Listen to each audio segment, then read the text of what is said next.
पुजारी को न्याय दो, पुलिस थाना मुर्दाबाद, पुलिस थाना मुर्दाबाद, भूमाफिया गिरफ्तार करो, लाल सरकार होश में आओ, हिंदू सनातन धर्म में अमर अन्याय के खिलाफ मेरे साथ मिलेंगे।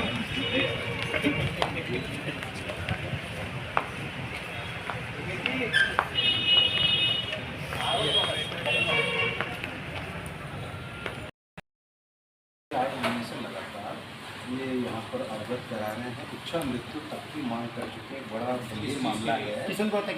हाँ, 150 सालों से परिवार वहाँ पर सेवा कर रहा है और उनको कुछ लोगों को राजनीतिक संरक्षण के कारण उन पर अत्याचार किया जा रहा है।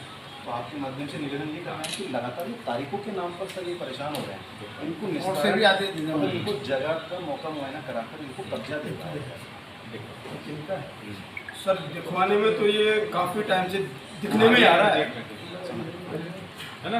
आज इसमें तो कहना है गाँव वाले में डेट है, लेकिन आज हमारे को तारीख नहीं चाहिए सर, डायरेक्ट रिसीवर की आदेश चाहिए।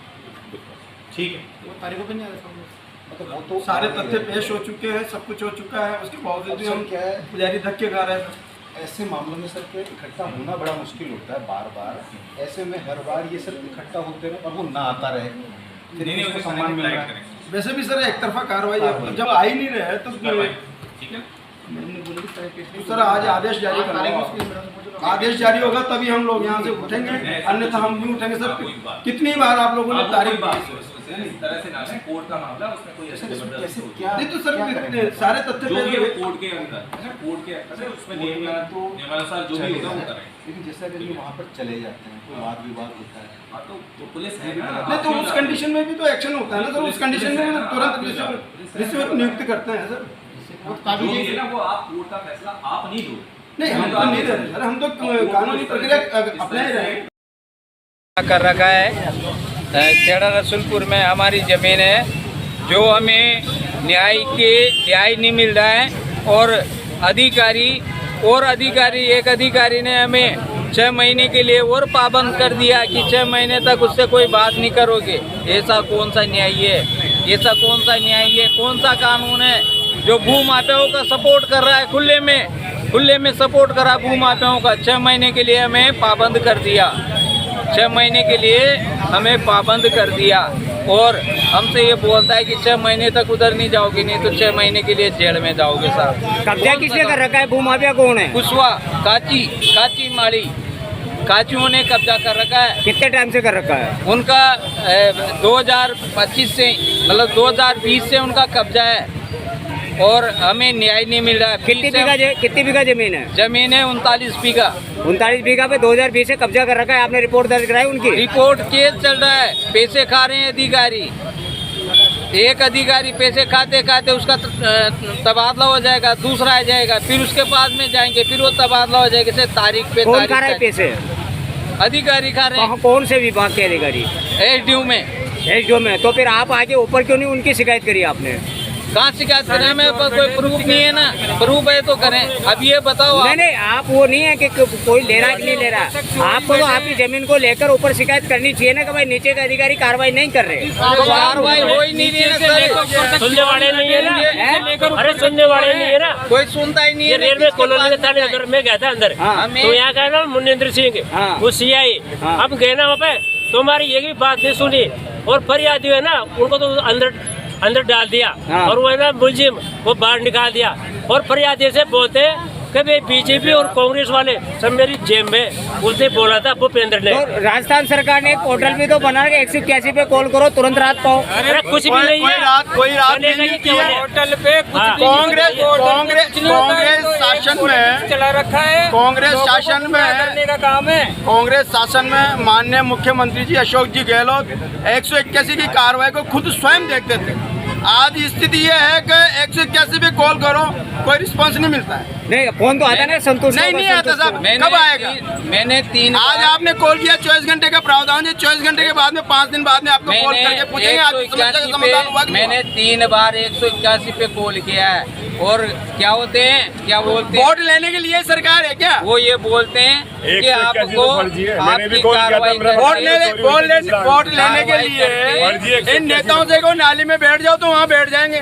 कार्रवाई करके आपको बता, वो ये नहीं देखते यहाँ फिर गंदगी होती है। कार्रवाई नहीं होती, फिर कॉल आता है, फिर ये बोलते हैं आप संतुष्ट होना। अरे भाई संतुष्ट किस चीज से? राजस्थान सरकार ने प्रत्येक जिले स्तर पर जिला स्तरीय जनसुनवाई का प्लेटफॉर्म बना रखा है, यानी कलेक्टर आपकी समस्या को सुनता है और मौके पे जाके न्याय देता है। नहीं करता, न्याय नहीं करता, नहीं करता, न्याय देता नहीं है। होता है, तो यहाँ पर नहीं होता है, नहीं होता है, नहीं होता है, कोई कार्रवाई नहीं होती है।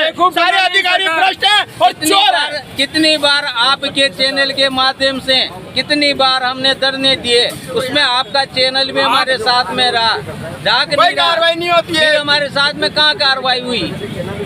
हमने डंडोज किया सर, डंडोज संभाग्य क्या? अभी राजस्थान सरकार यानी राजस्थान सरकार यानी मुख्यमंत्री जी ने ये भी डिक्लेयर कर रखा है कि प्रत्येक सोमवार को हम जन सुनवाई करते हैं हमारे गृह हाउस में, यानी जयपुर के अंदर। तो आप वहाँ गए क्या? गए थे साहब, हमारे सुनो, हम गए थे, सोमवार का दिन था, मुख्यमंत्री जी ने बुलाया था, लेकिन मुख्यमंत्री जी ने केवल प्रतिचिन्ह लेके और मुंह पे इधर फेर के निकल गए, बात भी नहीं की उन्होंने। लेकिन राजस्थान सरकार के मुख्यमंत्री ब्राह्मणी परेशान है, क्या चक्कर है? वो यही तो दुख है ना, ब्राह्मणों की नहीं सुनता है, दूसरे के सारे में चल रहे हैं ना। वो दबाव से राजनीति कर रहा है, कठपुतली का तमाशा देख रखा है क्या? राजनीति करता है। कठपुतली का तमाशा देख रखा है क्या आपने? वो तो मुख्यमंत्री तो केवल ऐसे ही बैठे। आज की क्या रणनीति रहेगी और आगे क्या रहेगा आपका? अभी हम बात करेंगे, अगर आज जमीन रिसीव हुई तो ठीक है। आप क्या कलेक्टर साहब से मिल रहे हो क्या? अभी मिलेंगे, आज जमीन रिसीवरी करेंगे, नहीं करेंगे तो हम आगे जाके सारे संगठन वाले जमीन की इकाई करेंगे, जिसमें सिटी एडीएम की और जिला प्रशासन की जिम्मेदारी होगी अगर कोई घटना घटित होती है। राजस्थान सरकार में ब्राह्मण सरकार और यहाँ पर ब्राह्मणी सड़कों पर इनका कहना है कि हमारी जो मंदिर माफी की जो जमीन उस पर भू माफिया कब्जा कर रहे हैं। सरकार का ये कहना है कि एक तो भ्रष्टाचार और एक आतंकवाद हम बर्दाश्त नहीं करेंगे। तो जब भू माफियाओं का नाम आता है वो भी एक आतंकी श्रेणी में आता है, तो ऐसा क्या हो रहा है इस राजस्थान में? देखिए, मेरे मामला संज्ञान में आया है और पुजारी संघ द्वारा एक जो जायज़ मांग है कि एक परिवार 150 सालों से पीढ़ी दर पीढ़ी वहाँ पर सेवा करके अपने परिवार का और धर्म संस्कृति का प्रचार कर रहा है, लेकिन उस पर कोई ना कोई आज अत्याचार कर रहा है। सच अकेला और झूठ के पीछे मेला जो ये प्रवृत्ति कलयुग के अंदर देखी जा रही है कि संत का अंत किया जा रहा है, तो ये उसका एक प्रमाण है। आज हम लोग यहाँ पर आए हैं, पूरे डॉक्यूमेंट्स इनके पास में हैं और सरकार से भी डिमांड करेंगे कि जल्द से जल्द अगर सच्चाई को अगर रोका गया, मुझे लगता है कि रावण का कद हर साल यहाँ पर बढ़ता जा रहा है भारत के अंदर, तो बुराई का प्रतीक तो आप बढ़ाते जा रहे हो और राम जी वहाँ पर अकेले छोटे नज़र आ रहे हैं, तो ये गलत हो रहा है। सरकार बुराइयों को संरक्षण देने का जो काम कर रही है, चाहे वो किसी की भी हो, अगर सच को ही दबाया जाएगा तो क्या हम न्याय की मांग अमेरिका से थोड़े ना करने जाएंगे? भारत सरकार की न्यायपालिका पर, प्रशासन पर और सरकार पर आम जन को जो भरोसा है, अगर वो कहीं टूटता नज़र आएगा तो ये जो अभी लग रहा है कि हिंदू समाज सोया हुआ है, ये गलत है। अगर सभी लोग एकजुट हुए तो ये नुकसान सभी को उठाना पड़ेगा।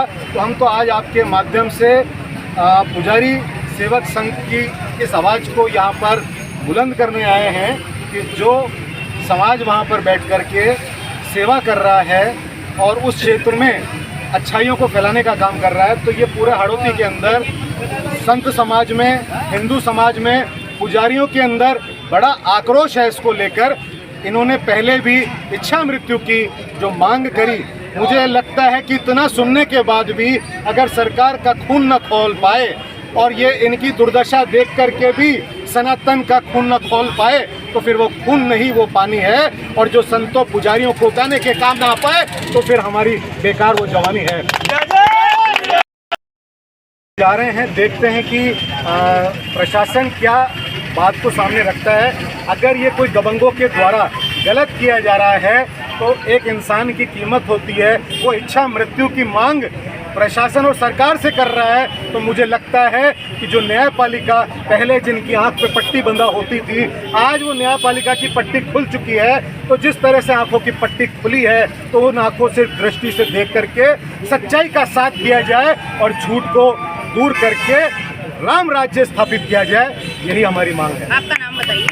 मैं हिम्मत सिंह, राष्ट्रीय नवनिर्माण संगठन का एक सेवक हूं और गो सेवक हूं, और आज हम सभी पुजारी और समाज इस माध्यम से इस बात को रख रहे हैं और हम सब कोशिश कर रहे हैं कि पूरे भारत के अंदर और पुजारियों के माध्यम से कथावाचकों के द्वारा जो गौवंश की दुर्दशा भी हो रही है, ये जो ज़मीनें बचेगी जिनको अत्याचारियों दुराचारियों के द्वारा कब्जा करके खुद बुद किया जा रहा है, तो अपनी जो धरोहर जिसको बचाने के लिए सरकार का ध्यान अभी नहीं है, उसको गौवंश को बचा करके उन जमीनों पर उनका संरक्षण संवर्धन हो और प्रत्यक्ष देवता का जीवन सुरक्षित हो सके।